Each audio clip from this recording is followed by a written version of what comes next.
Alors, bonsoir tout le monde, bienvenue dans le Web Journal de Radio-Québec, édition du 5 avril 2026, une édition un peu plus, comment je pourrais dire, un peu plus terre à terre aujourd'hui. Je veux répondre à beaucoup des choses qu'on voit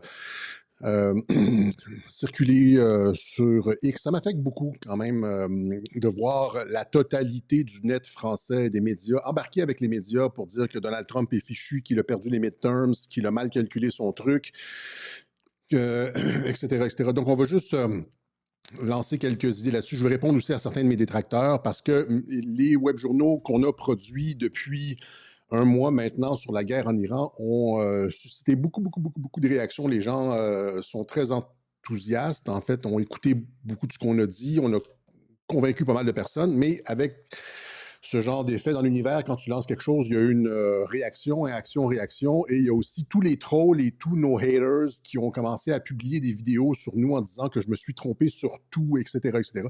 Et donc, je vais prendre aujourd'hui l'occasion de répondre à ces détracteurs et essayer de les envoyer en enfer. Mais en premier, c'est ça, joyeuse Pâques à tous les chrétiens. On va se joindre à l'administration Trump qui fait ça. Et je veux souligner le fait que cette administration-là est l'administration la plus chrétienne de tous les temps. Il n'y a jamais eu aux États-Unis une administration aussi ouvertement chrétienne. Ici, c'est le secrétaire aux Affaires étrangères, Marco Rubio, qui dit il est ressuscité. Trump a donné a offert ses vœux pour Pâques, etc., etc. Et j'avais déjà montré des tweets du département du travail où est-ce que c'est christianisme, etc. Il y a cette entreprise de essayer de réallumer la flamme du christianisme aux États-Unis parce que c'est un pays qui a une partie du pays qui est littéralement en perdition et que sans les barèmes moraux qu'offre le christianisme, la civilisation occidentale s'en va dans dans les égouts. Voilà, les États-Unis ne sont pas un pays laïque et c'est probablement, comme la Russie d'ailleurs, séculier mais non laïque et c'est la raison pour laquelle ils vont s'en sortir et que nous autres, on va être à la traîne. Donc, juste quelques... c'est ça, c'est un web journal qui est moins ambitieux que les autres. Merci à ceux qui font des dons là, sur le truc. Merci. C'est pas des dons, hein, c'est des contributions. Il faut le rappeler. Je vais le rappeler à la fin là, que on n'est pas une organisation à but non lucratif. On ne sollicite pas de dons. C'est un membership à volontaire. C'est ça le truc de Radio-Québec. On n'a pas de paywall. Donc, le membership, votre appui, votre souscription est volontaire. Elle n'est pas obligatoire. Voilà, c'est du sociofinancement éthique. Merci à ceux qui nous aident. Donc, Trump de défaite en défaite jusqu'à la victoire. Comme je le dis, depuis le début du conflit en Iran, tout le monde, il y a comme... vous vous en êtes rendu compte, hein, ceux qui ont encore... ceux qui tiennent le fort, se sont rendus compte que la plupart... 90% des lanceurs d'alerte qui étaient avec nous sur des thèmes qui étaient même, comment je pourrais dire, nuancés sur Trump sont devenus, comme je l'ai expliqué la dernière fois, une baisse de quotient intellectuel de 50 points, et puis ils font flèche de tout bras contre Trump, se joignent et c'est la même chose avec les médias alternatifs, c'est rendu maintenant... c'est ça, 90% 95%, si c'est pas plus, des intervenants sur les médias alternatifs, là, GPTV, Toxin Média, etc., disent que Trump est compromis par Epstein et c'est pour ça qu'il fait le travail d'Israël, etc., sans comprendre qu'en fait, ça, Trump est en train de se désengager du Moyen-Orient, tel qu'il l'a expliqué dans la stratégie, le National Security Document. On a tout expliqué ça dans les précédents web journaux. Ils n'ont aucune nuance, mais font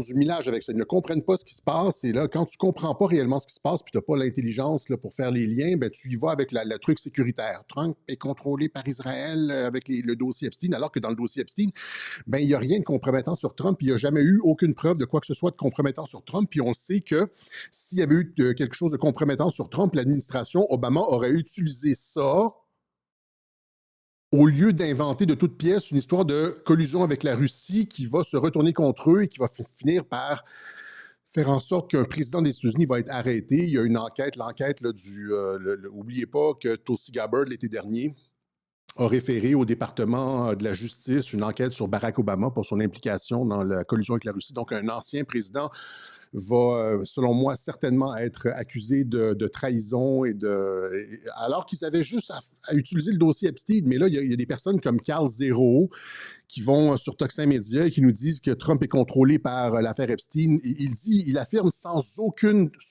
doute là, que Trump est contrôlé par Israël dans l'affaire Epstein. Il dit qu'il a les documents. Évidemment, il n'a rien d'autre que ce qui a été publié par le ministère de la Justice. Tu sais, les courriels et les documents que les démocrates avec lesquels les démocrates ne peuvent rien faire parce qu'il n'y a rien là-dedans, ben lui, il utilise ça et sa crédibilité pour aller dire que Trump est compromis. Trump couchait avec des fillettes, notamment. C'est tout, on les a toutes passées. Lorsque c'est sorti, on a fait le web journal là-dessus et rappelez-vous, les filles qui se sont rétractées et tout, mais lui a comme quelque chose là, que les autres n'ont pas. Les démocrates n'ont pas les dossiers. C'est les mêmes dossiers que les démocrates ont. Bizarrement, comme... Alors, il n'y a rien, mais lui, il dit qu'il y a quelque chose là où il n'y a rien. C'est le même Carl Zero, juste comme la petite parenthèse, c'est le même Carl Zero qui disait que le Pizzagate n'existait pas, qu'il ne croyait pas au Pizzagate, alors que le Pizzagate, c'est ce qu'il y a de plus tangible, ce sont les courriels de John Podesta qui ont été rendus publics par Julian Assange. C'est irréfutable, c'est les vrais courriels qui n'ont jamais été démentis. C'était le compte Instagram de Comet Ping Pong, la pizzeria, etc., où est-ce qu'on voyait des enfants attachés, etc. Les Spirit Cooking Dinner, l'art de la famille Podesta et tout. Le Pizzagate, et le gars dit que le Pizzagate n'existe pas, alors que c'est ce qu'il y a de plus tangible. Puis, d'un autre côté, dit que Trump est compromis dans l'affaire Epstein, alors qu'il n'y a rien. Que les démocrates n'ont jamais eu rien, il n'y a jamais eu rien là-dessus. Imaginez comme à quel point ce gars-là se discrédite. C'est vraiment... C'est un après l'autre ces temps-ci. En tout cas, je sais que vous ne voulez pas qu'on fasse des chicanes, etc., mais il faut le dire. À un moment donné, il ferme les yeux sur ce qui est clair, le Pizzagate, puis il invente une connexion avec Trump dans le dossier Epstein. Il dit, alors que personne n'a jamais été capable de le faire, même les ennemis de Donald Trump. Mais lui, il a les documents. Puis là, l'autre, comment elle s'appelle, là, la fille qui l'interroge, n'est pas capable de le contredire parce que, tu sais, ça me pue au nez, ces affaires-là, ces opérations-là. Mais bon, à part ça, de toute façon, c'est sécuritaire pour lui, puisque sur le net francophone, tout le monde dit que Trump est contrôlé par Israël avec le dossier Epstein, etc. Tout le monde. Et que Trump a perdu les midterms, et que c'est même TVA Nouvelles, c'est partout. Il sait qu'il va perdre les midterms, et donc maintenant, genre, a lancé la serviette et il va au fond de la caisse avec l'Iran, etc., etc. Or, Trump n'a pas du tout abandonné les midterms. Au contraire, il a besoin d'obtenir pour la phase, parce que je pense que c'est ça, là, je pense que la phase de justice va se passer. Il y a peut-être des arrestations qui vont se passer avant les midterms, mais pour les gros noms, les gros canons, ça se passera probablement après les midterms. Sur les midterms, il veut se concentrer sur la paix et ses réalisations économiques. Mais là, il y a Pam Bondi qui a été renvoyé. Et donc, c'est ça que je dis, il va probablement y avoir du mouvement du côté de la justice, mais ça ne sera pas encore les gros poissons finaux comme Barack Obama. Avant les midterms, je ne pense pas que ça va se passer. Mais après les midterms, il n'y a plus aucune élection à gagner. Il ne se présentera pas pour un troisième, un quatrième mandat, là, parce qu'il en a déjà fait 3. Et donc, ça va être, étant donné qu'il n'y a plus d'élections à gagner, ça va être le temps de faire tomber le marteau sur les derniers gros noms. Tout ça pour dire qu'il n'a pas abandonné les midterms du tout. Il n'a pas. Encore une fois, les gens se font avoir. Trump, c'est toujours depuis, et ça, c'est depuis 10 ans, de défaite en défaite jusqu'à la victoire. Je vais juste faire un tour rapide. Oui, vous êtes capable maintenant, les auditeurs de Radio-Québec maintenant sont capables de savoir qui dit des conneries maintenant sur les réseaux sociaux, comme sur Trump, etc. Tu vois, quelqu'un est comme super bon dans son domaine, puis après ça, commence à parler de Trump, puis il dérape complètement. Là. Vous le savez parce que ce qu'on explique ici à Radio-Québec est logique. Donc, Trump, de défaite en défaite jusqu'à la victoire, donc, Trump est fini, n'est-ce pas? Et c'est précisément ce qu'on disait, c'est ce qu'on dit depuis 10 ans, depuis 2016. Depuis 2016, tout le monde se moque de Donald Trump, qui ne réussira pas, etc. Or, c'est une stratégie organisée. OK? Je vais vous montrer en premier le clip des gens qui se moquent de Donald Trump. Ça, c'était en 2016. C'était la totalité des États-Unis pas le peuple, mais du showbiz, des politiciens, se moquaient de la candidature de Donald Trump. Il disait qu'il ne sera jamais président. Il y a des compilations, vous trouvez ça sur YouTube, des compilations de 10 minutes de personnes qui rient à la candidature de Donald Trump, disent qu'il est fini, etc., etc. Donc, Trump will never be president. There's not going to be a President Donald Trump. That's not going to happen. Donald Trump will not become president. Becomes the president here, make it great, because the states is already great. Last week, he confirmed to the National Review that he is again considering a run in 2016. Do it. Do it. Look at me. Do it. I will personally write you a campaign check now. In a Saturday Night skit, I continue to believe Mr. Trump will not be president.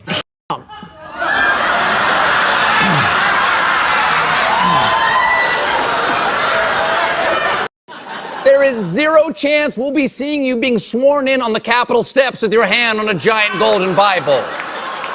I'll make a prediction, though, for you. And I don't really get into predictions much, but this one I'll go way out on a limb. Donald Trump will never, ever be president of the United States.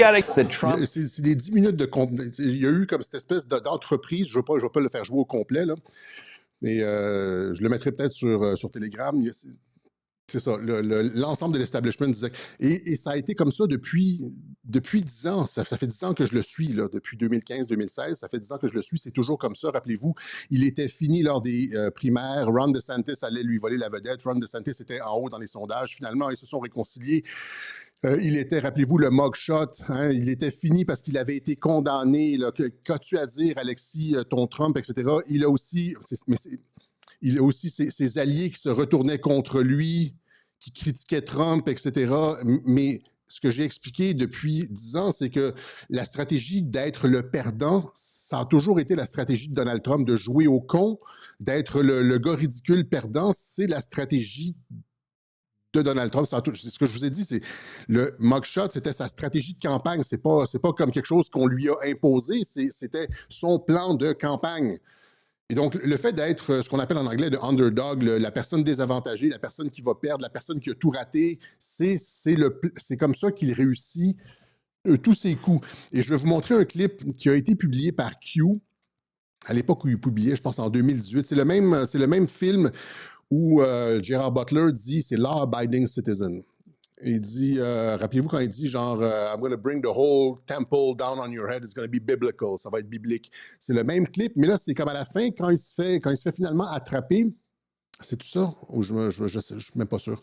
En tout cas, à la fin, quand il se fait, je ne me rappelle plus si c'est exactement le même film, mais à la fin, il se fait attraper en prison et il dit, comment tu as réussi à... Le policier lui dit, comment tu as réussi à nous tromper comme ça pendant tous ces mois, toutes ces années, etc., Et il dit, tu fais croire à ton adversaire que c'est lui qui est en train de gagner. Ça, c'est le génie, vous comprenez? Ça, c'est le génie. De faire croire à ton adversaire que tu es en train de perdre alors que tu es en train de gagner. Et c'est comme ça tout le temps. Okay? And the solitary confinement, it's clear. Well, that's how winners play. You know, we convince the other guy he's making all the right moves. C'est comme ça que jouent les gagnants. On convainc notre adversaire qu'il est en train de gagner, qu'il est en train de prendre toutes les bonnes décisions. Et c'est comme ça aussi dans le Golfe Persique. Ça a été comme ça. Ça fait 10 ans qu'on l'explique, ça fait 8 ans qu'on explique ça à Radio-Québec. Et les gens, maintenant, les détracteurs sont toujours en train de dire... selon toi, Donald Trump ne fait jamais d'erreur, ne fait jamais de faute, etc. Oui, c'est possible que Trump fasse des fautes, mais il y a deux choses. Dans la stratégie, premièrement, l'erreur apparente est une stratégie chez Trump. L'erreur apparente est une stratégie. Il publie des tweets de fous. C'est dans le genre, je vais faire sauter la Corée du Nord, comme ça ici, tu vois. Trump dit avoir un bouton nucléaire plus gros que celui de Kim Jong-un. Donc, il joue au con, il joue à la personne hors contrôle. Et ici, ça, c'est un tweet d'aujourd'hui, ça va être du jamais vu. Ouvrez ce foutu détroit, bande de fous furieux. Où vous irez en enfer, vous verrez louange à Allah. C'est comique. Et Idriss Aberkane est comme, il est rendu fou. Et tout ça me fait penser à un autre film que j'ai vu il y a à peu près 10 ans, c'est des assassins. C'est un film chinois. Et dans le film, il y a comme... il y a le couple impérial et il y a quelqu'un qui essaye... Il y a une tentative de coup d'État contre, je pense que c'est le premier empereur de Chine. Xian, le premier empereur de la première dynastie. Et celui qui fomente le coup contre l'empereur se fait passer pour un demeuré. Il danse, puis il est comme... Puis il est comme... et pour éviter tous les soupçons. Vous comprenez? Vous comprenez? Donc, il se fait passer pour un demeuré, mais en fait, il couche avec la femme de l'empereur et il est en train d'organiser un coup pour destituer l'empereur. Mais pour éviter les soupçons, il se fait passer pour un fou. Comme Donald Trump, pour éviter les soupçons, il se fait passer pour un fou. Il fait croire aux autres qu'ils sont en train de prendre les bonnes décisions en l'arrêtant, etc., alors que ça joue à son avantage parce que le système est contre lui, lui, il est anti-système, etc. En termes de perception, c'est magique. Mais je ne vous donnerai pas la fin du film, mais finalement, l'empereur est plus intelligent que celui qui se fait passer pour le fou et sait que celui qui se fait passer pour un fou, que c'est une machination. Il sait qu'en fait, qu'il n'est pas réellement fou et les attrape tous et les tue à la fin. Donc, c'est un jeu d'intelligence, essayer de cacher son jeu, c'est du Sun Tzu, hein, ça, c'est l'art de la guerre, essayer de montrer qu'on est faible alors qu'on est fort, etc. Mais je l'explique de différentes façons, mais encore une fois, c'est comme... et là, donc, d'une part, la folie apparente de Donald Trump et ses erreurs manifestes, c'est une stratégie parce que ça lui permet de toujours cacher son jeu, mais est-ce qu'il y a des erreurs? Il y a peut-être des erreurs, mais s'il y a des erreurs, c'est à un niveau où vous et moi, on n'est pas capable de les voir. C'est-à-dire que c'est comme Garry Kasparov, je donne comme un joueur d'échecs, Garry Kasparov. Quand Garry Kasparov fait une erreur, tu sais, s'il se fait manger son pion, là, est-ce que tu vas dire, est-ce que tu vas être content parce que tu lui as mangé son pion ou bien le fait il a perdu son pion, il est en difficulté ou il a perdu son fou, il est en difficulté? Non. Après ça, il va faire tac, tac, tac, il va te prendre ta tour, ta reine puis ton cavalier, tu sais, parce que t'as été assez stupide pour lui prendre son fou. Ça a eu l'air d'une erreur de sa part, il avait l'air compromis, mais après ça, ça se retourne à son avantage. Il peut y avoir des erreurs. Et Trump, c'est comme Garry Kasparov, c'est un joueur d'échecs de très haut niveau. Et il peut y avoir des erreurs des fois, mais au niveau où opère Trump, c'est pas visible à nos yeux. Ça va être des erreurs difficilement saisissables. Tu vois, ça va se passer dans la diplomatie en coulisses ou etc., mais pas au niveau de la stratégie. Pas au niveau de la stratégie. Et les gens font systématiquement vous voyez, comme juste le fait, encore une fois, la Russie, il était dans les câbles, mais finalement, c'est lui qui avait tout mis en branle en nommant Robert Mueller à la tête de l'enquête sur le document Fusion GPS, qui était un faux document. Il y avait toutes les cartes en main depuis le début, etc. Est-ce qu'il était dans les... Non, il n'était pas dans les câbles. C'est comme... Je vais montrer que c'est comme ça aussi...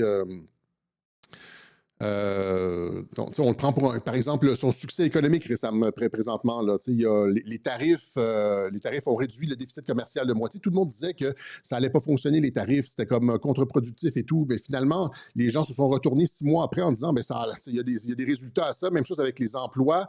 L'emploi augmente aux États-Unis, alors tout le monde disait que c'est parce qu'on prédit toujours des catastrophes à Trump et finalement, ça se retourne toujours à son avantage. Je me rappelle, en 2016, le New York Times disait qu'il allait, 1, déclencher la Troisième Guerre mondiale et 2, un effondrement économique des États-Unis. Ça, c'était le prestigieux New York Times. Et qu'est-ce qui s'est passé? Ni l'un ni l'autre. Il n'a ni déclenché la Troisième Guerre mondiale et au contraire, a remonté l'économie américaine. Il est toujours en train de... Ouais, et ça, c'est un meme intéressant, vous voyez. Comme, nous allons l'attraper 2015, 2016, 2017, 2018. We've got him now, you're here, 2026, we've got him now. Et il s'en sort toujours parce que c'est bien calculé, ces trucs. Donc, ça, c'est mon petit message. Et si vous ne regardez pas de près qu'est-ce qui se passe aux États-Unis, si vous ne suivez pas de près Trump, ben, vous ne comprenez rien. C'est comme, vous n'êtes juste pas dans le jeu d'échecs. Vous jouez aux dames, lui, il joue aux échecs. C'est comme, on parlent pas le même langage, puis vous vous faites avoir systématiquement. Hein, ici, vous voyez, comme Einstein, je ne sais pas si c'est réellement lui qui dit ça, parce qu'on lui attribue beaucoup de citations, puis des fois, ça ne vient pas de lui. La folie, c'est de toujours refaire la même chose et s'attendre à ce que les résultats soient différents. C'est les gens qui prennent Donald Trump pour un imbécile sont dans cette logique-là. Depuis 2016, on le prend pour un imbécile, puis il va rater, puis il va se casser la gueule, etc. Puis c'est finalement toujours le contraire qui se passe. C'est comme Homer Simpson qui n'est pas capable d'apprendre de ses erreurs.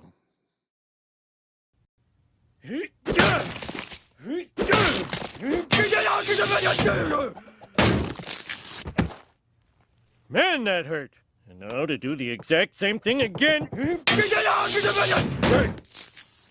Il refait les mêmes erreurs comme ceux qui prennent Trump pour un imbécile. Voilà. Alors ça c'était pour les erreurs maintenant. Maintenant, on va juste faire un petit topo rapidement sur l'Iran. Il y a 2 avions américains qui ont été abattus, apparemment. Et donc, les Américains ici annoncent avoir récupéré leur aviateur abattu en Iran. Et là, les gens me disent, et là, est-ce que ça fait partie du plan, ça aussi? Ils sont toujours comme ça. Le fait que ça arrive un mois après, juste retourner aux fondamentaux de cette opération en Iran, c'est-à-dire que les États-Unis ont pris le contrôle du ciel en 24 heures. Et là, j'ai lu des gens sur Twitter qui me disaient « Oui, l'Iran a joué le long terme, ils ont juste pas appliqué, puis ils voulaient jouer le long terme. » Comme si Trump, en tout cas, comme si Trump, lui, n'avait pas compris que ça devait se régler à court terme. Mais on reviendra là-dessus, mais de toute façon, cette histoire-là de 2 avions abattus, c'est ce qu'on appelle du storytelling. C'est-à-dire qu'après un mois d'intervention en Iran, sans aucun bateau coulé, sans aucun avion descendu, etc., ça commence à faire sourciller. Tu sais? C'est-à-dire que l'Iran se prépare depuis 40 ans à ce conflit-là, comme je l'explique ici dans un tweet, c'est-à-dire... l'existence même de l'État iranien est menacée. Il vient de voir son haut commandement leadership, son leadership politique et spirituel décapité sauvagement, se prépare à cet affrontement depuis 40 ans et a développé la technologie pour répliquer coup pour coup à cette attaque. Imaginez si, et là je le répète encore une fois, imaginez si dans l'heure qui suit la frappe sur l'ayatollah, ce que je l'ai expliqué, les missiles hypersoniques, tu lances 10 missiles hypersoniques sur un porte-avions, il n'y a rien qui peut... Et oui, les missiles hypersoniques peuvent frapper les porte-avions, c'est justement pour ça qu'ils sont conçus, c'est pour ça que tous les stratèges disent que les porte-avions sont désuets, c'est à cause des missiles hypersoniques. C'est pas genre, il faut des trucs particuliers, non, les missiles hypersoniques sont particulièrement efficaces contre les porte-avions et qu'on aurait pu couler, il y aurait pu avoir un Pearl Harbor, le premier Pearl Harbor depuis la Deuxième Guerre mondiale, et Trump aurait été le pire président de l'histoire. Même si l'Iran avait voulu opter pour la retenue, sans que le résultat ait été ficelé d'avance, jamais un président américain aurait juste comme ouvert la porte et rentré dans la pièce, une pièce noire, sans avoir de garantie, sans connaître la réaction de l'Iran, sans savoir que l'Iran n'allait pas appliquer, c'est-à-dire... aucun président américain n'aurait pris la chance d'un Pearl Harbor comme ça, sachant que l'Iran a la capacité, là, 10%, tu décapites son leadership, 10%, 20%, 30% de chance de voir une réplique sérieuse sur tes navires. Aucun président n'aurait pris cette chance-là. On l'a tout expliqué, ça. Et donc, cette histoire d'avions américains abattus, c'est ce qu'on appelle du storytelling. Okay? C'est du renforcement de la trame narrative. On pourra, je pense, dans les livres de Lucien Cerise, on en parle. C'est dommage que Lucien Cerise ne soit pas sur cette ligne-là quand on voit le conflit présentement, parce que tout sur son livre, dans son livre notamment, je pense, c'est Gouverné par le chaos. Tout ça est expliqué. Donc, du renforcement de la trame narrative. C'est comme, par exemple, je vous donne un exemple de ça. C'est comme l'avion United 93. Tu sais, lors des attaques du 11 septembre, il y a un avion qui s'est écrasé dans un champ. Un des 4 avions, là. Il y en a eu 2 dans les tours, apparemment, là, selon la version officielle. Il y en a eu un dans le Pentagone, puis il y en a un qui s'est écrasé dans le champ. Parce que les passagers se sont apparemment rebellés. Quand on regardait les images, je ne veux pas revenir sur le 11 septembre, mais quand tu regardes les images, il n'y a aucun avion là, il n'y a aucun avion, là, ça va être genre un trou. Ça, c'est les images officielles, là. Il n'y a rien, là. C'est comme dans le Pentagone. Il n'y a comme pas de moteur, il n'y a pas de siège, il n'y a pas de carlingue, il n'y a pas rien, il n'y a pas de bagage, il n'y a pas de cockpit, il n'y a rien. Il y a juste de la terre un peu noircie, puis genre, tu sais. Et là, à l'époque, quand les journalistes pointaient ces incohérences-là, on disait, j'ai entendu les réponses, c'est que l'avion est rentré creux dans la terre. Vous voyez juste le truc à la surface, mais ça ne tient pas debout. Et donc, d'autant plus que je pense que c'est United 93 aussi, où il y a eu des appels téléphoniques à une altitude qui ne permet pas les appels cellulaires. Et donc, il y a des incohérences dans le récit, et là, on doit corriger le récit et rendre ça lisse et cohérent. C'est pour ça qu'on fait un film comme United 93, où les gens vont voir de leurs propres yeux, vont se faire raconter une histoire, vont voir de leurs propres yeux les passagers se battre et essayer de sauver l'avion, et puis alors qu'il n'y a rien de ça qui s'est passé. Il n'y a rien de ça qui s'est passé. Et même chose ici, vous voyez, ça ici, là, c'est les mêmes images que ça. Mais maintenant, ça, c'est plus tard. C'est comme 10 ans plus tard. Ils ont ajouté une queue d'avion pour rendre ça plus crédible. Et vous voyez, la queue de l'avion, là, elle n'a jamais existé dans ces images-là. Là, elle n'a jamais existé au cours des, je sais pas, des 10, 15 premières années. Et là, moi, quand j'ai fait une recherche là, avant-hier pour ça, je vois maintenant des images avec des trucs ajoutés. Ouais? Pour rendre ça plus crédible. Tu fais un film, etc. C'est pour renforcer la trame narrative d'un truc qui n'a aucun sens. Et là, c'est la même chose avec les avions américains abattus. C'est pour renforcer, pour donner un petit peu de... Imagine si la totalité de l'opération, de la frappe de l'Ayatollah jusqu'à la signature de la paix, s'il n'y avait aucun avion américain qui avait été endommagé, ça... Dans les centres de commandement, là, dans les cercles diplomatiques et militaires, les gens se posent des questions. C'est pas juste monsieur et madame tout le monde. Là. Il y a des militaires là-dedans qui connaissent bien les systèmes de défense iraniens, puis qui savent très bien que ça n'a aucun sens. Ben, il faut comme... Ça aurait été plus crédible, il faut arranger l'histoire. Ça aurait été plus crédible si c'était, je pense que c'est encore une fois du storytelling, et ça aurait été plus crédible si ça s'était passé dans la première semaine, pas un mois et demi après, pas 5 semaines plus tard, il y a 2 avions qui tombent, etc., etc. C'est du renforcement de la trame narrative. Donc, ici, et rappelez-vous encore une fois, le film Walk the Dog, c'est revenu un peu à la surface il y a quelques semaines avec cette guerre contre l'Iran. Il y a des images que vous voyez, des images d'explosion qui sont des images de synthèse, des images générées par IA. Il y a des images que vous voyez d'explosion, comme par exemple dans la ville d'Ispahan ou à Téhéran, il y a des très grosses explosions. Qu'est-ce qui saute? On ne le sait pas. Mais là, le texte, par exemple, vous dit là, Trump frappe des infrastructures civiles, etc. Qu'est-ce que vous en savez? Qu'est-ce qu'il frappe? Vous ne savez pas. Vous n'êtes pas sur place. Quand vous savez que Trump détruit, genre, telle ou telle chose. Non, ce qui frappe, c'est des infrastructures, ce qui a été convenu à l'avance avec le régime. Il frappe des installations, des dépôts de munitions, des trucs comme ça. Il réduit le potentiel militaire de l'Ukraine, de l'Iran, exactement, mais de façon convenue. Exactement comme Poutine réduit le potentiel militaire, je l'ai expliqué encore une fois, il réduit le potentiel militaire de l'Ukraine pour pouvoir signer. J'ai expliqué que Poutine n'aurait jamais pu signer la paix avec les Occidentaux si l'Ukraine gardait son potentiel militaire.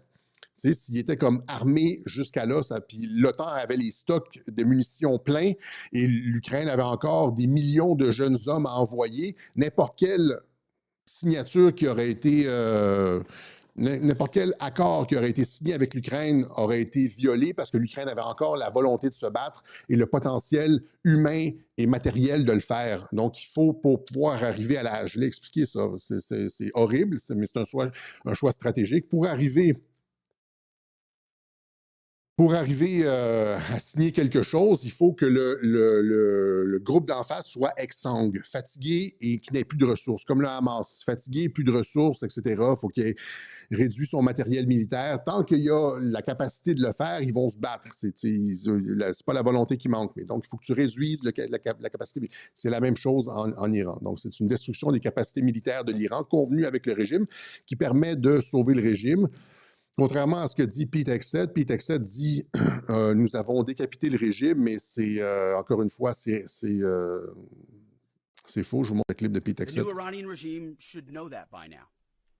This new regime, because regime change has occurred, should be wiser than the last. Il y a un nouveau régime parce qu'il y a eu un changement de régime, mais on sait que c'est pour apaiser les Israéliens. Vous comprenez? C'est pour dire. Ceux qui étaient belliqueux et belligérants ne sont plus là. Mais maintenant, il y a des nouvelles personnes à qui on parle et donc on peut signer la paix avec eux autres et ça va être une paix durable. Mais il n'y a pas eu de changement de régime. Il ne peut pas y avoir de changement de régime sans troupes au sol, etc. Il ne peut pas y avoir non plus de confirmation. Là, ils en sont à presque entre 40 et 70 hauts dignitaires du régime abattus par frappe aérienne. Abattus par frappe aérienne. Imaginez, il n'y a aucun de ces bonhommes-là qui étaient dans des bunkers à 1/2 kilomètre sous terre, là, dans du granit. Ils étaient tous chez eux ou ils étaient tous ils conduisaient des voitures, je ne sais pas trop quoi. Ils étaient comme dans des centres de commandement à l'extérieur avec des fenêtres, là, puis ils parlaient à leur cellulaire pour être identifiés, sachant qu'ils étaient bien là. C'est complètement farfelu, cette histoire-là de régime décapité. Et il n'y en a aucun qui a refait surface. On s'entend que ça a été un renouvellement volontaire. L'Iran participe d'un certain renouvellement de son leadership politique. Et que jamais, il n'aurait été possible de certifier des morts par frappe aérienne entre 40 et 70 sans être de connivence avec l'Iran parce qu'ils réapparaissent par la suite, puis ça a l'air complètement ridicule. Puis juste un mot aussi sur les gens nous sortent toujours l'école de Minhab, l'école des fillettes, là.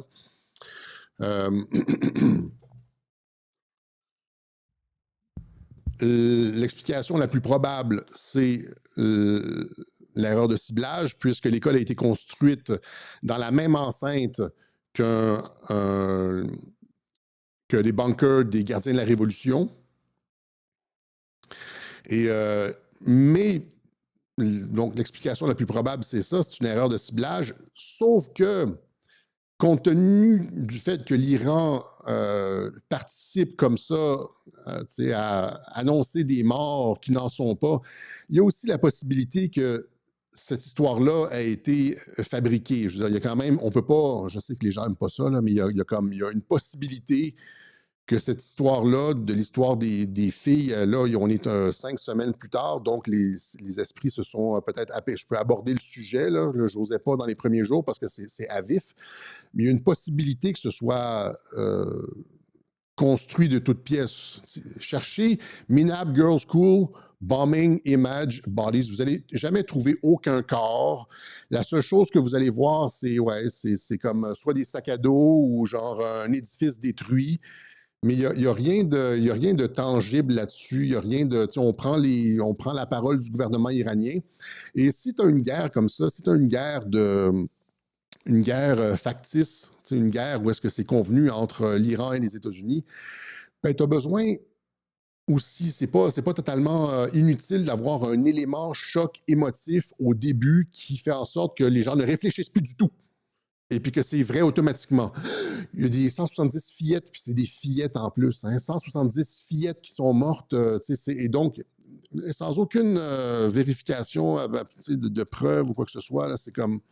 Je pense qu'il y a Amnesty International peut-être qui a enquêté, mais c'est comme, est-ce qu'ils ont vraiment vu des cadavres ou ils ont juste pris les dires du gouvernement iranien?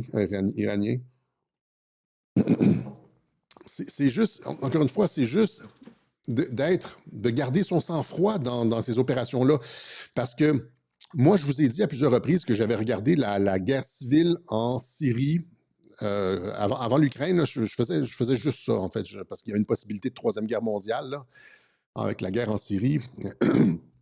J'ai regardé ça comme 4-5 heures par jour, de 2011 à peut-être à 2016, 2017. Après ça, ça a été plus Trump, là.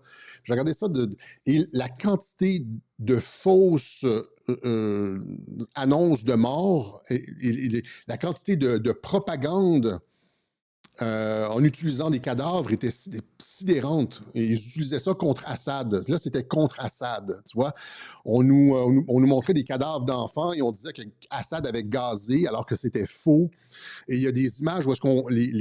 C'est l'horreur, oui, c'est l'horreur, mais c'est ça. Où est-ce que tu voyais les mêmes enfants, les mêmes petites filles avec les mêmes robes, pris dans différentes positions. Il y en a une qui était comme ça, puis c'était comme, tu sais, c'est dans telle région. Puis là, c'était les mêmes 3 petites filles avec les mêmes robes, mais c'est comme, c'est 3 mois plus tard, puis elles étaient comme ça, puis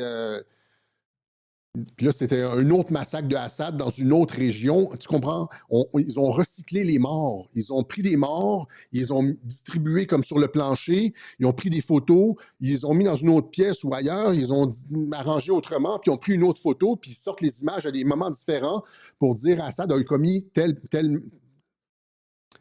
De la propagande de guerre, il y en a eu comme jamais dans la guerre en Syrie. J'ai vu ça, des fausses attaques, des fausses dénonciations. Vous voyez ici, regardez celui-là ici, pas pire, tu vois, il y a comme si c'est un... Il y en a plein, mais ils sont de plus en plus effacés du net. Et donc, ici, tu as un casque blanc qui est comme apparemment décédé dans un bombardement, mais après ça, tu le vois ici en bas, là, il poste, il est comme bien vivant, vous voyez, avec la tête blanche, là, il poste avec ses amis, là, et puis ils ont utilisé toutes sortes de méthodes pour blâmer Assad, des méthodes de propagande, de manipulation de l'image, de faux massacres. Assad n'était pas responsable de ça. OK? Et donc, vous voyez, je ne suis pas anti-Iran, anti quoi que ce soit. Je dis juste que si vous comprenez la propagande de guerre et jusqu'où ils sont prêts à aller pour gérer la perception, créer une réaction émotive pour valider une opération, ben, ça ici, l'école de Minable, c'est pratiquement rien parce qu'on n'a rien vu de réel. Il n'y a pas de... Comme avec Assad, là, on n'a pas vu de réel cadavre ou quelque chose comme ça. Vous entendez? Donc, je ne veux pas pousser le point trop, parce que je sais que les gens n'acceptent pas ça, mais c'est comme ça que la guerre fonctionne. OK? On a vu aussi, en tout cas, tout ça pour dire que Wag the Dog. Je vous montre un clip du vidéo de Wag the Dog. La guerre maintenant est une guerre d'image. C'est une guerre qu'on doit vendre aux démocraties, qu'on crée de toutes pièces. On crée des événements de toutes pièces. Et là, tu sais, vous dites, avec Trump, c'est souvent comme ça. Trump crée des événements de toutes pièces, etc. Mais ça fait 30 ans qu'on nous explique ça. Où est-ce que je l'ai mis, le clip de Wag the Dog? Ah, je pense que je ne l'ai pas mis. Non, dis-moi pas ça. Il est à quelque part ici. Est-ce que c'est ça ici? Allons-y comme ça.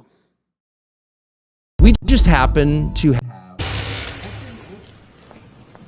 Okay, good. Put the village behind her.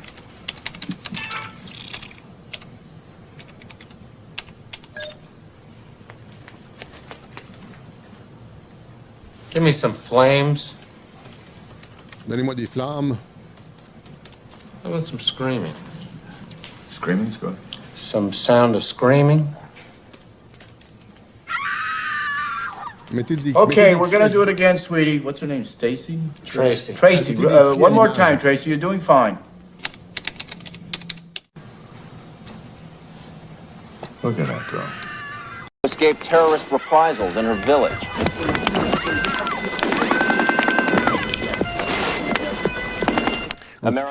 C'est un réalisateur, le film, c'est un réalisateur qui est engagé pour remonter la cote de popularité d'un président. La cote de popularité est en chute libre et donc il a besoin d'une guerre pour monter sa popularité. Et là, mais il ne peut pas avoir une vraie guerre et donc il doit manufacturer une guerre. Mais encore une fois, là ici, c'est avec des images de synthèse, etc. Mais ça vous montre jusqu'où on peut aller dans Et avec Trump, il y a beaucoup de ça, la manufacture de ce genre de conflit-là. Là. Et donc, on est dans une guerre spectacle. pour des raisons logiques et des raisons aussi dans la façon dont Trump opère. Et là, il y a des gens qui me disent, là, je vais aller sur la partie où les gens me critiquent. Je vois beaucoup, comme je dis, les web journaux ont fait comme pas mal de bruit. Donc, il y a eu une réaction et les gens montrent des clips de moi qui dit genre qu'il n'y aura pas de guerre en Ukraine. N'est-ce pas? Merde. Où est-ce que je l'ai mis? Ah, voilà, c'est ça? Non. Non, merde. Donc, je vais aller la chercher. J'ai des clips où est-ce que je dis, genre, le web journal du 30 janvier 2022, donc 3 semaines avant l'invasion de l'entrée de la Russie. Je vous montre le clip, les gens disent... Alexis dit qu'il n'y aura pas de guerre en Ukraine. Et là, dans le clip qu'il vous présente, il montre même ma réfutation. Je dis, j'ai jamais dit qu'il allait avoir d'intervention en Ukraine. Puis il montre ça comme une preuve, alors que ça les dessert. C'est vrai, je maintiens la position. Je vais vous montrer pourquoi.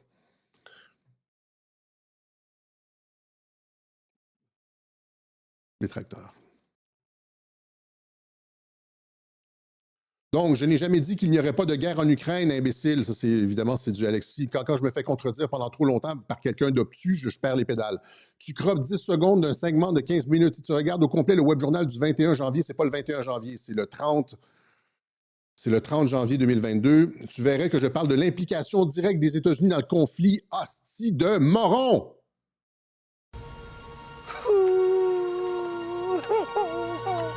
Il vient de se faire réfuter, puis après ça, il se la joue douce, là.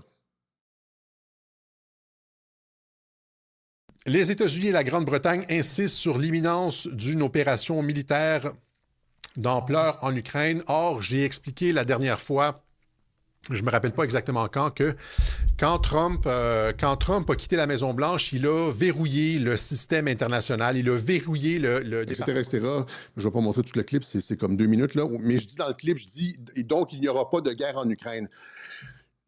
Donc il n'y aura pas de guerre en Ukraine. Et là, il faut comprendre... Encore une fois, il clippe genre quelque chose comme 10 secondes où est-ce que je dis il n'y aura pas de guerre en Ukraine, mais dans tout le clip, je vais aller chercher l'image là, parce que vous allez vouloir... Merde, vous allez vouloir y aller, vous allez vouloir le trouver. Ah non, je ne pourrais pas le trouver, ça va prendre, il va falloir que je retourne à la page 14. C'est sur Rumble, je ne me rappelle plus c'est quoi le titre. Là. Je le mettrai dans le web journal du 30 janvier 2022. Durant tout le web journal, je parle de l'implication des États-Unis et j'ai raison. Je vous montre, et je vous ai fait un clip de 2 minutes de ce web journal-là où est-ce que je dis que j'explique que Trump a verrouillé le système, qu'il ne peut pas y avoir de dérapage et que Trump ne va jamais en guerre et que je parle des États-Unis. Et là, ils essaient de me faire dire que j'ai dit qu'il n'y allait pas avoir de guerre en Ukraine, il n'y aura pas de guerre avec les États-Unis. Et j'ai dit exactement la même chose en Syrie. J'ai dit, quand Trump a lancé des missiles Tomahawk, j'ai dit il n'y aura pas de guerre en Syrie. C'était en 2018, là, ça faisait 7 ans qu'il y avait une guerre en Syrie. Ça faisait 7 ans qu'il y avait une guerre en Syrie, puis je dis, il n'y aura pas de guerre en Syrie. Je parle des États-Unis. Il n'y aura pas de guerre en Syrie. Trump n'est pas un va-t-en-guerre. Il y a déjà une guerre en Syrie. Quand je dis, alors qu'il y a déjà une guerre en Syrie en 2018, puis je dis, il n'y aura pas de guerre en Syrie, ben, je parle de Trump, je parle des avions américains contre les Russes, contre Assad, etc., etc. Parce qu'il y a déjà une guerre en Syrie. Donc, quand je dis il n'y a pas de guerre en Syrie, il n'y aura pas de guerre en Syrie, je parle de l'implication des États-Unis, des avions US contre Assad, etc., etc. Je vous montre le clip de ça. C'est 1 minute et quelques, je pense. Trump, lui, n'a jamais envahi aucun pays, n'a envoyé l'armée nulle part. En fait, la seule chose...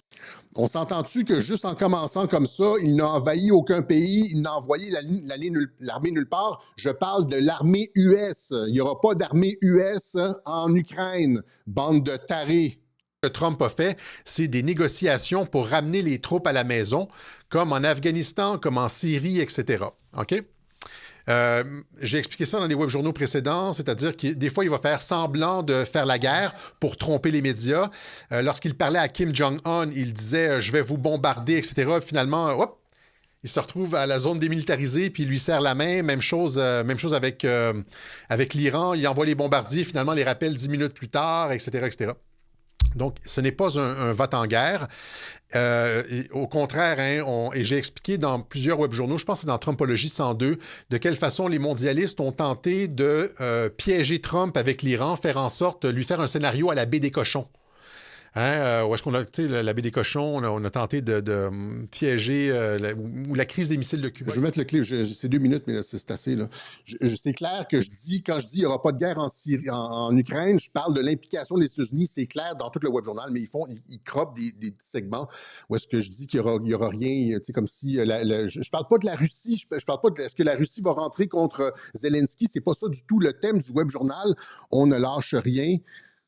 C'est est-ce que les États-Unis vont entrer en guerre? Est-ce qu'il va y avoir une implication de Donald Trump? Je parle de Donald Trump comme je parle toujours de Donald Trump. Donc, non, tu sais, quand je vois des trucs, Alexis a eu tort sur tout. Oui, c'est sûr que j'ai tort sur tout si tu croppes mes trucs, genre, tu me fais dire des choses que j'ai pas dites. OK? Et donc, même chose avec la Syrie, en 2018, et je vous montre, donc, comme je vous dis, là, en 2018, tout le monde, Trump avait tiré en 2017 et 2018, Trump avait tiré des tomahawks sur le régime syrien de Bachar el-Assad, après avoir dit que Bachar el-Assad pouvait rester. Il a dit, donc, pas de changement de régime, Bachar el-Assad pouvait rester. Il avait tiré des missiles tomahawks, puis là, tout le monde disait, exactement comme maintenant, Trump a perdu la boule, Trump, je ne voterai plus jamais Donald Trump. Trump a trahi MAGA. C'est exactement les mêmes choses qu'aujourd'hui, en 2018, en Syrie. Or, c'était rien, c'était une frappe tape à l'œil. C'était comme, il avait appelé le gouvernement Assad, il avait appelé les Russes pour dire, ben, dans 1 heure ou dans 2 heures ou ce soir, là, on va frapper, on va frapper telle base aérienne à telle heure avec 17 missiles Tomahawk. Fait qu'arrangez-vous pour que vos avions ne soient pas dans les abris. Puis quand tu annonces à un adversaire que tu vas frapper comme ça, c'est pas une attaque. C'est complètement convenu d'avance. Ce n'est pas une attaque ni une guerre si c'est convenu entre les deux parties. Quand l'Iran, l'été dernier, en juin dernier, quand l'Iran a rappliqué aux États-Unis après le bombardement de Natanz, là, le complexe nucléaire de Natanz, quand l'Iran a rappliqué sur une base américaine, rappelez-vous, c'était quoi? La base était vide, l'Iran avait appelé les États-Unis pour dire on va frapper avec X nombre de missiles à telle heure, puis il n'y avait eu aucune conséquence. Est-ce que c'est réellement une attaque? Est-ce que c'était réellement une attaque de l'Iran ou c'était de la pyrotechnique dans le genre des feux d'artifice? Quand ton adversaire sait où et quand tu vas frapper, puis tu l'appelles pour t'excuser, puis il faut quand même qu'on rapplique un peu, là. Hein, on ne veut pas perdre la face, vous venez de lancer une bombe sur Natanz, et on va quand même tirer quelques missiles, mais soyez pas inquiets, parce qu'on va tirer à telle heure, ça n'aura pas de conséquences, on va tirer genre ces missiles-là, donc vous pouvez les intercepter, puis c'est comme, est-ce que c'est réellement une attaque? Donc, quand c'est convenu entre les deux parties, est-ce que c'est réellement une attaque? Réfléchissez, ceux qui, mes détracteurs, mais ils ne le font pas. Là-dedans, il y a beaucoup de bots payés. Là. C'est comme, il y a comme des gens qui sont payés. Je sais, ça fait 10 ans qu'il y a des gens, 8 ans qu'il y a des gens qui sont payés pour faire dérailler et qui tordent nos propos. Si c'est convenu entre les deux parties, c'est pas une attaque. Donc, c'est la même chose avec l'Iran. Il y a des tweets qui circulent où est-ce que je dis Trump n'attaquera pas l'Iran. C'est exactement comme avec la Russie où si c'est convenu entre les deux parties et Trump sauve le régime et retire les troupes de la région, si la négociation a pratiquement déjà eu lieu entre Trump et l'Iran, puis c'est comme convenu, c'est pas une attaque, si. Je vous montre mon propos en 2018 sur la Syrie, Trump qui venait de trahir MAGA. Comme maintenant, là. Voilà, alors les Américains ont frappé la Syrie avec une salve de missiles Tomahawk. Et là, la toile s'est enflammée. Il y a beaucoup de personnes qui m'ont dit c'est le début de la Troisième Guerre mondiale, Trump est compromis, il a tourné sa veste. Et moi, j'ai trouvé ça passablement drôle. Parce que ce qui s'est passé cette fois-ci, c'est exactement la même chose qui s'est passé l'année dernière. Et là, on disait non, c'est différent cette année. Non, c'est absolument pas différent. C'est exactement la même chose. Puis c'est du Trump, c'est la politique spectacle du Trump à 100%. Trump, contre toute attente, a envoyé une salve de missiles Tomahawk en Syrie pour punir Assad. Et là, tout le monde disait, c'est le début de la Troisième Guerre mondiale, je veux dire, c'est l'engrenage, les Russes vont rappliquer, etc. Les Russes avaient été avertis à l'avance, avaient laissé passer les missiles, qui étaient tombés dans des hangars. Hein. Ils étaient tombés, je veux dire, sur une base vide. Ils avaient été avertis à l'avance, ils avaient retiré les avions et c'était rien passé. Je pense même pas qu'il y avait eu de mort. Il y a peut-être eu un mort ou deux. Quand c'est convenu à l'avance entre les deux parties, c'est pas une attaque. C'est du tape à l'œil. C'est une guerre spectacle comme Wag the Dog. Tu as besoin de ça parce qu'il y a une composante politique à ça. Si tu veux vendre l'idée que l'Iran n'est plus un pays belligérant, c'est plutôt un pays apaisé, il faut que tu vendes l'idée qu'il y a eu un changement de régime, même si dans les faits, il n'y en a pas eu. Et donc, tu fais semblant de retirer 30, 40 personnes, 40, 70 personnes, là, les têtes, tu dis, ils ont été frappés par des frappes aériennes, et puis, alors que c'est impossible de certifier. Là, tu dis, là, maintenant, il y a un nouveau leadership. C'est exactement comme à Caracas. C'est une espèce de changement de régime sans vraiment avoir de... C'est convenu entre les deux parties. C'est convenu entre les deux parties. Le raid sur Caracas était convenu avec le Venezuela, de la même façon que les opérations présentement en cours sont convenues avec l'Iran, de sorte que les avions qui ont été abattus, là, c'est du storytelling, parce que l'histoire devient plus ça avance, plus ça devient incohérent. Donc, il faut comme colmater les brèches un peu, montrer qu'il y a un peu de résistance, mais il n'y a rien de factuel sur le terrain. OK? Donc, c'est essentiellement ça que j'avais. Donc, est-ce que Trump fait des erreurs? Oui, il fait expressément des erreurs. Il fait délibérément des erreurs pour que vous mordiez à l'hameçon et puis que vous reproduisiez le même genre de comportement que Homer Simpson et que vous vous électrocutiez à chaque fois, que vous annonciez la fin de Trump à chaque fois, puis à chaque fois, vous devez rétro-pédaler, puis etc. Vous n'apprenez jamais. Et c'est une ode à votre bêtise. 2, quand j'ai dit qu'il n'y allait pas avoir de guerre en Ukraine, je parlais d'une implication des États-Unis. Durant tout le web journal, je parle des États-Unis. Je parle de Trump. Trump, c'est pas un vote en guerre. Trump n'enverra pas de troupes. Il n'a jamais envoyé de troupes. Je parle des États-Unis. Venez pas dire que je disais qu'il n'allait pas avoir de conflit entre la Russie et l'Ukraine. Ce n'était pas le sujet du web journal. Point. Après ça, c'est la même chose que l'été dernier, je veux dire qu'en 2018, quand je disais qu'il n'allait pas avoir de guerre en Syrie, je parlais de l'implication des États-Unis, puisqu'il y avait déjà une guerre en Syrie qui couvait depuis 7 ans, de 2011 jusqu'à 2018.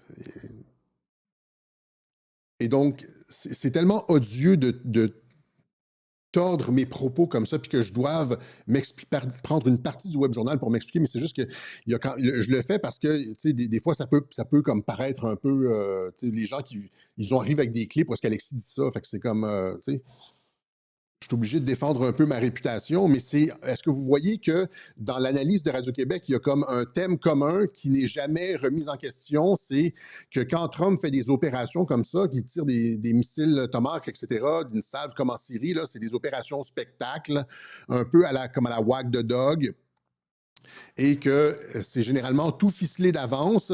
Malgré le fait qu'il ait l'air de faire des erreurs, les opérations sont déjà toutes ficelées d'avance. Et c'est pour ça que c'est un génie politique et que vous tombez les gens qui le donnent pour perdant, comme la totalité du star system showbiz et politique américain en 2016, et par la suite, vous le donnez toujours perdant. Ces gens-là se trompent tout le temps, et c'est comme Homer Simpson, ça fait littéralement 10 ans que je vois le même phénomène, c'est le jour de la marmotte, ils n'apprennent pas, ils continuent à dire que Trump est perdant, Trump s'est trompé, etc., puis ils font les mêmes erreurs. Tant pis pour vous. Vous allez rétro-pédaler. Là, présentement, ça va se régler d'ici à peu près 2 semaines avec l'Iran. Il va y avoir une entente. Et puis après ça, ça va être Cuba. Il va avoir réglé Cuba. Et puis là, ça va être le temps, après ça, de lancer, avec le nouveau directeur de la Fed, ça va être le temps de lancer le développement économique pour les midterms. Vous allez avoir l'air ridicule, comme tous ceux qui est en train de dire Trump est compromis par Epstein, il a perdu les midterms, etc., etc. Vous allez avoir l'air de ces hosties de tweets-là. There's not going to be a President Donald Trump. That's not going to happen.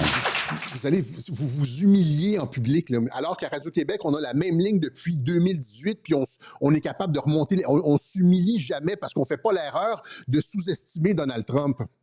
C'est ça qu'on ne fait pas à Radio-Québec. Puis on a compris comment il fonctionnait. Il y a des régularités. Et c'est juste dommage que le sens commun, parlons pas d'intelligence, mais parlons de sens commun, que le sens commun ne soit pas aussi commun qu'on pense. Et les webjournaux sont gratuits en passant, grâce aux gens qui contribuent, là. Les webjournaux sont gratuits, donc l'ignorance est un choix, là, présentement. L'ignorance est un choix. Ouais, quand nous continuons à répéter la même erreur, ce n'est plus une erreur, c'est une décision. OK? Donc, voilà pour ça. Maintenant, il y a une purge. On va juste terminer avec ça. Je n'ai pas grand-chose à dire sur Pam Bondi, là. Pam Bondi qui a été remercié par Donald Trump, etc. Ça veut juste annoncer, ça annonce simplement qu'il va y avoir des changements dans le... T'sais, on dit qu'il n'y a pas d'arrestation, il ne se passe rien, etc. Puis ça va peut-être bouger finalement. C'est le modèle Scaramucci, Trump. Il y a un roulement de personnel. La façon dont il gère les personnes comme il gère comme un jeu de cartes. Là, tac, tac, tac, tac, il pige, il ramène. Puis selon ce qu'il veut projeter, déployer, montrer comme image. Et donc, c'est ça. Le Pam Bondi, elle représentait la ligne il ne se passe rien. Puis là, avec quelqu'un d'autre, on ne sait pas quand est-ce que son suppléant va être nommé, mais celui qui va être nommé sera probablement plus sur une ligne un peu plus proactive. Maintenant, purge au Pentagone, là, les gens disent aussi, là, Trump, encore une fois, Trump est fou. Je veux dire, là, c'est Pete Hegseth, là, en plein temps de guerre contre l'Iran. Pete Hegseth continue sa purge contre l'armée. Ils sont complètement fous, ces Américains. Et là, c'est la plus grosse purge. Idriss Aberkan nous assure que c'est la plus grosse purge en 20 ans, là, sans aucune preuve, alors qu'Obama, lui, a purgé pas loin de 200 généraux. Le coup d'État militaire d'Obama purge de 197, pas 200 généraux, là, mais 197 officiers en 5 ans. Ça aussi, avant, il y avait beaucoup plus de sources là-dessus. Puis les sources disparaissent au fur et à mesure que les années avancent, c'est-à-dire que là, il y a de moins en moins de sources parce qu'on est capable de trouver le nombre exact d'officiers ayant été purgés par Obama. Mais il y avait des articles Obama avait tellement une relation conflictuelle avec l'armée qu'il y a des articles qui ont été écrits là-dessus. Obama contre les généraux.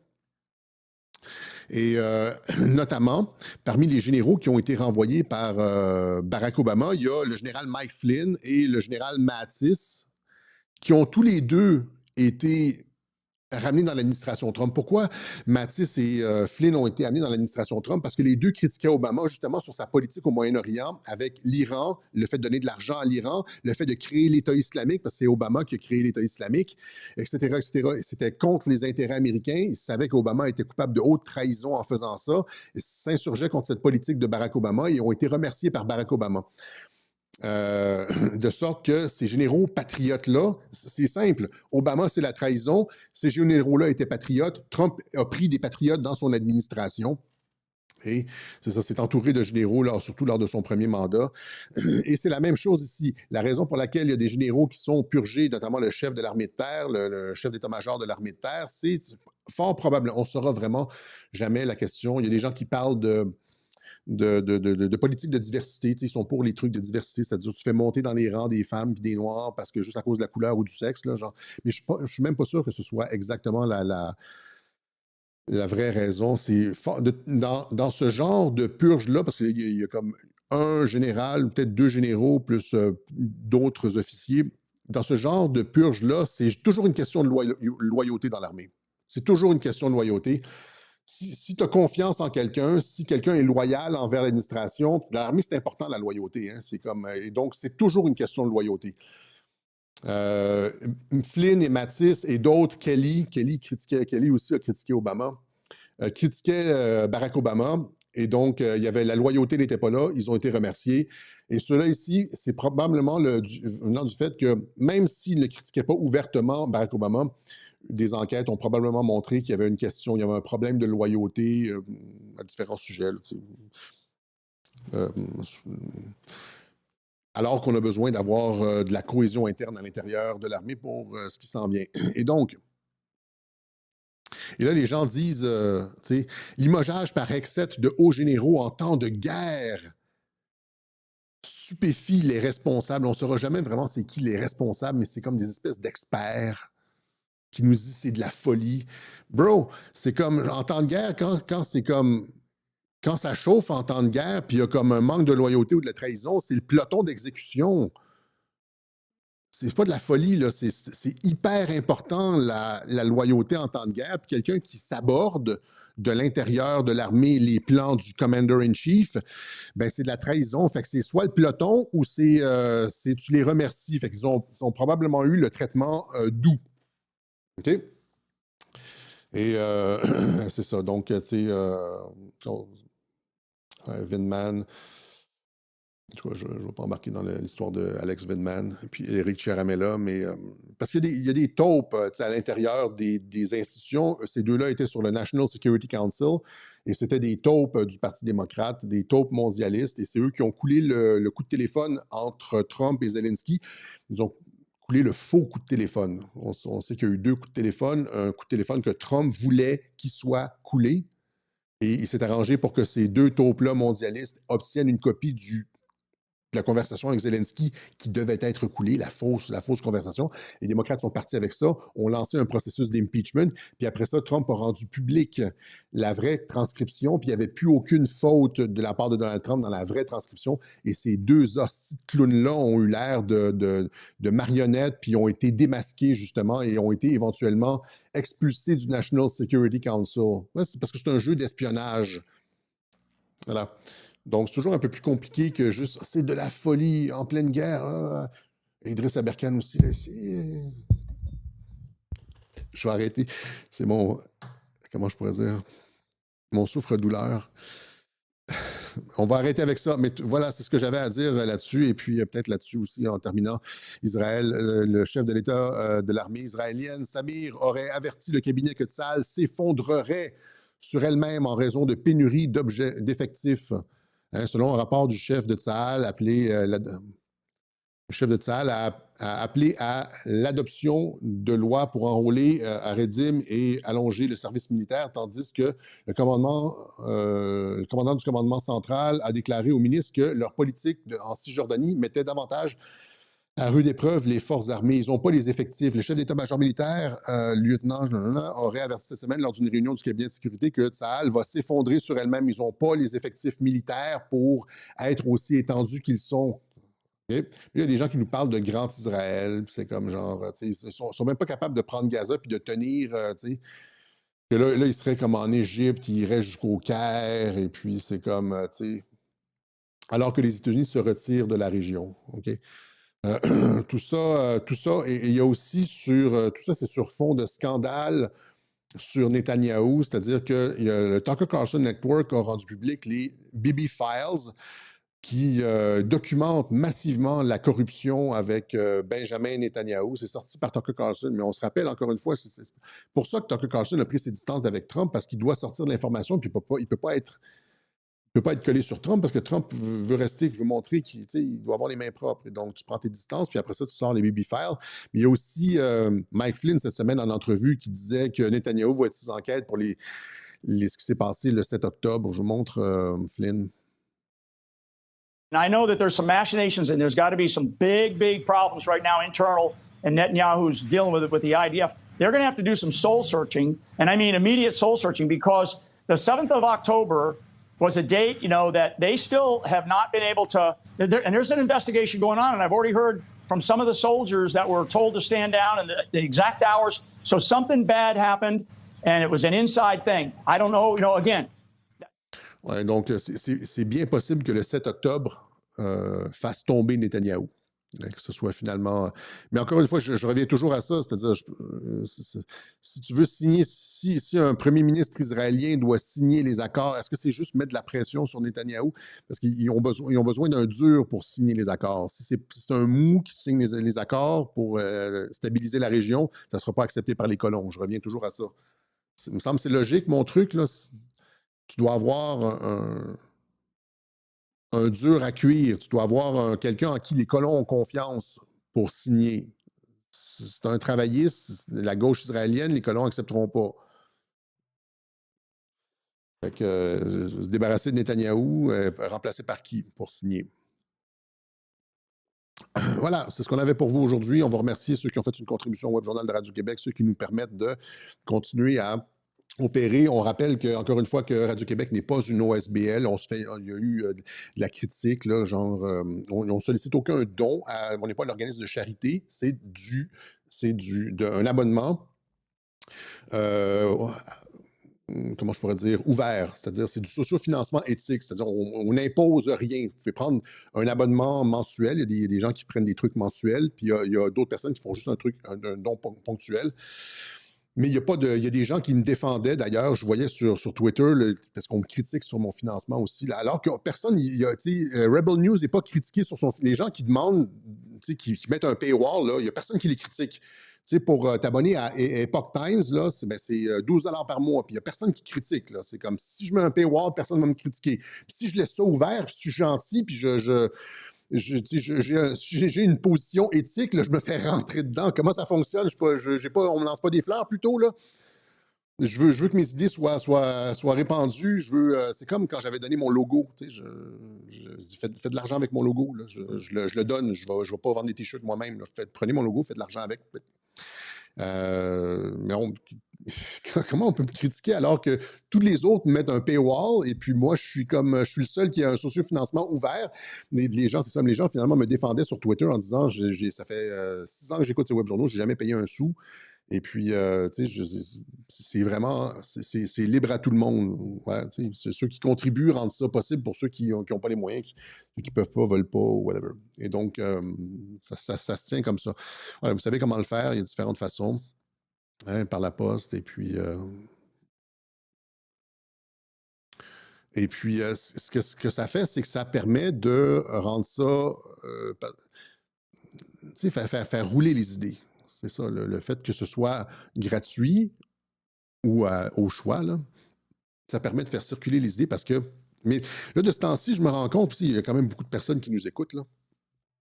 Mais je me dis, ça sert à quoi, finalement, de rendre ça comme au choix ou gratuit, puisque 100%, pratiquement 100% des influenceurs sont obtus, bouchés, fermés sur Trump et l'Iran. Je veux dire, est-ce que les idées circulent vraiment, là?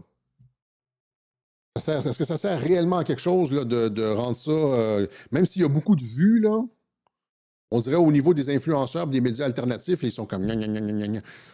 Trump, il va perdre les midterms, il est contrôlé par Epstein. C'est pire que Homer Simpson. Trump va perdre le... Voilà, donc, et puis, donc, la semaine dernière, je vous ai parlé de l'action de la compagnie Trump Media and Technology Group, le DJT. Je veux juste clarifier, je ne suis pas conseiller financier, il faut que je le dise parce que je pourrais me faire poursuivre. Là. Je ne suis pas conseiller financier, je ne connais rien à la finance. C'est comme quand tu parlais de la COVID, là, je ne suis pas un médecin. Quand tu donnes des conseils légaux, je ne suis pas un avocat. Les ordres professionnels, Et donc, je n'y connais rien là-dedans. C'est juste comme l'impression que il va vouloir avoir, après avoir réglé l'Iran, Cuba, le Venezuela, etc., nouveau changement de directeur de la Fed, plus la fusion, le merger avec la compagnie de réacteurs à fusion là, cet été. Et l'impression que... j'ai l'impression qu'il va vouloir que les choses... c'est un bon pari, en tout cas. Je parle en mon nom seulement, là. Voilà. Alors, c'est ce qu'on avait pour vous aujourd'hui. Autre chose?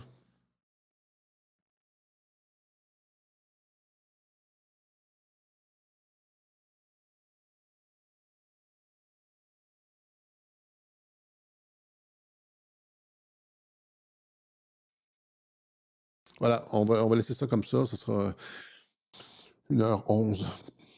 Donc, j'espère que c'est clair. Si vous voyez mes détracteurs qui disent que j'ai dit qu'il n'allait pas avoir de guerre en Ukraine, c'est complètement faux. Je parlais de l'implication des États-Unis. Si j'ai dit que Trump n'allait pas attaquer l'Iran, ben si c'est convenu entre les deux parties, c'est pas une attaque. Je pense qu'on a rendu ça abondamment clair, etc., etc. Puis où j'ai dit que Biden n'allait jamais rentrer, etc. Oui, ben ils ont installé un système de continuité de gouvernement. On refera un web journal là-dessus, parce qu'il y a beaucoup d'Européens qui ont décroché à partir de janvier 2021.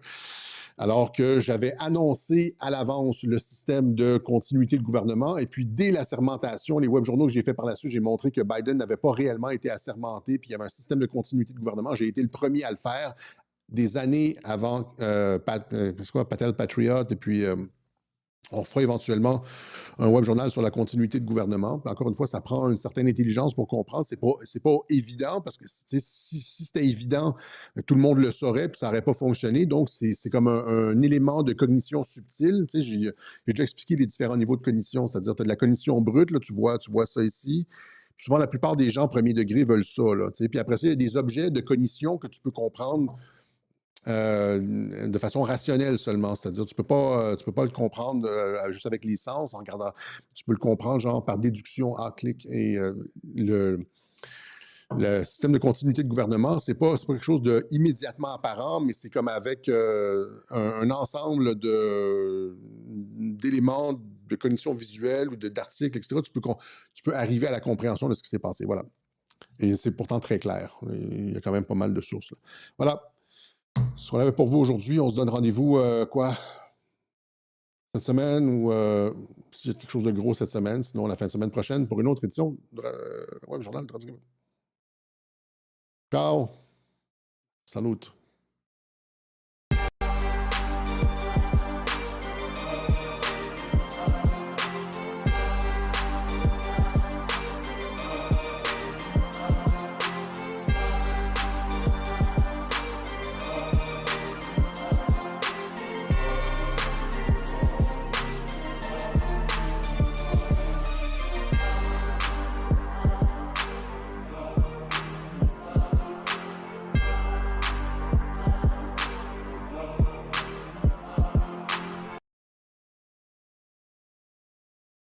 Non, encore une fois, malheureusement, c'est ça, je me suis trompé encore une fois. Je voulais vous laisser sur un message de Tucker Carlson qui dit comment les choses vont changer. J'ai oublié, en plus de ça, ça a été traduit par Vanessa et je pense Quadrillage Traduction. Là, et donc, ça fait 2 fois que j'oublie que je reviens sur le générique.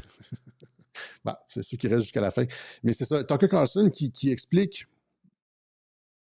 que l'Empire américain que c'est la fin de l'Empire américain.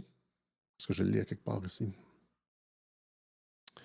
En tout cas, il dit on assiste à la fin de l'Empire. Je n'ai pas le clip, là, je l'ai ici, mais il n'est pas rentré. Il dit on assiste à la fin de l'Empire américain, et c'est exactement ce qu'on expliquait à Radio-Québec. C'est ici, il dit c'est dommage, mais nous assistons. Il a annoncé cette semaine qu'on assistait à la fin de l'Empire américain.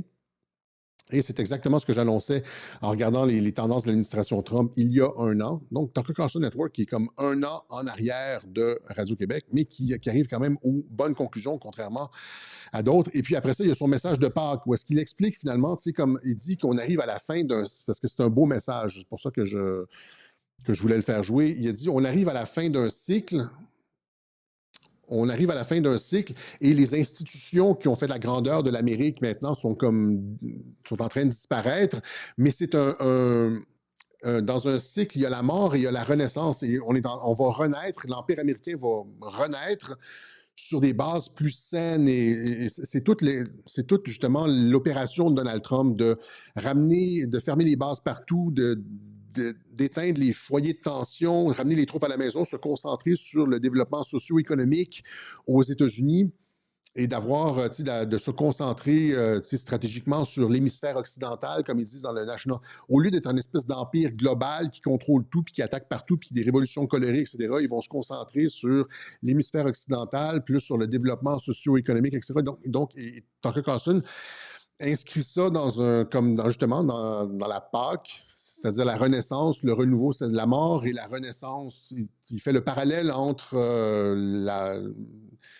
la Pâque et la résurrection de Jésus et ce qui va se passer avec l'Empire américain. C'est peut-être que vous n'aimez pas, là, il ne devrait pas, etc., mais soyez un peu flexible intellectuellement. En tout cas, c'est un beau message, je trouve, et c'est pour ça que je pensais qu'il fallait qu'on le fasse jouer.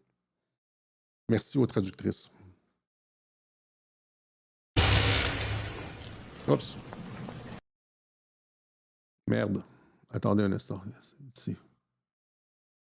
We just happen to have the misfortune or the great luck to be living in the middle of the moment where these great institutions and the expectations that come along with them are dying right in front of us right now. And that's sad. It's hard to watch. It'll affect your sleep if you think about it too much, but it's also a prerequisite. It is a necessary step, and this is something that all Christians are thinking about in Holy Week, to rebirth. The seed doesn't produce the tree until it dies. And so the death of the unipolar moment and of the institutions within the evangelical movement are going away, but they will be replaced by something better and purer, more true to itself, constructive, unifying, healing, institutions that build and don't just destroy. That's going to happen. And God willing, we will live to see it. So rejoice in that, as sad as this is. And happy Easter. Joyeuse Pâques, on va remplacer l'Empire américain qui détruisait tout auparavant par quelque chose de plus beau et de plus serein, de plus prospère. Ouais, c'est ce que je souhaite. C'est ce que je vous souhaite à tous. Ciao.